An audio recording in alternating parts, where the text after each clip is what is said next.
Welcome back. Recent studies have shown that the physical and mental effects of bullying during childhood can have a lasting impact well into adulthood. To help combat the problem of bullying, Children's Hospital of Wisconsin has created a new online tool just for parents. And to talk more about that, we're joined by Bridget Clementi. Bridget, thanks for being here. Thank you. Now, I was just telling you, for me as a parent of young kids, the most important thing that you can do is try to help define for me so that I can pass along to the kids what bullying is actually. It's hard work being a parent, and it's hard Yes. understanding definitions like what is bullying Right. and when do I need to pay more attention to things that are happening. And so this resource really designed for parents and caregivers. So caregivers including aunts, grandparents, others that are involved in kids' lives is meant to answer that very question.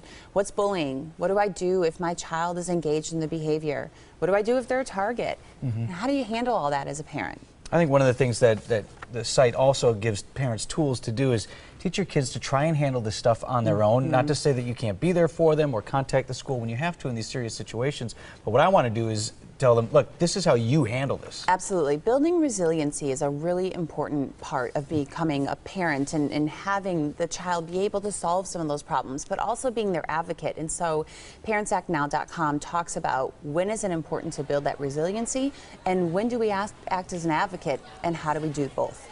It's interesting because we had that conversation in my house. Like, well, you need to call my teacher. You need to tell my...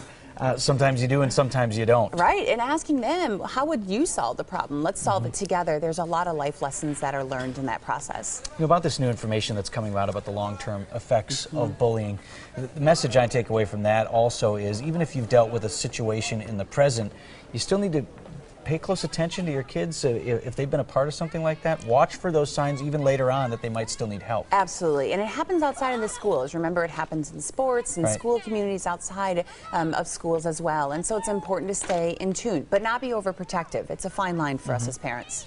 And if you do need more, actual attention, maybe you need some intervention there, you have resources here as well, and because maybe parents don't know even where to start. Do you start with the Absolutely. We school? have Do you all of that. call a doctor? What do you do? Exactly, we have all of that. We also explain a little bit about what the laws are in place. Sometimes we hear from parents, we don't think the school's doing anything. Well, the school's not at liberty to share all the information that you might want them to share. So it's a great resource, parents, caregivers alike, parentsactnow.com. All right, thanks, Bridget. Great update as always. And we've set up a link for you here to find out more about Parents Act Now. You can head to the link section of TMJ4.com.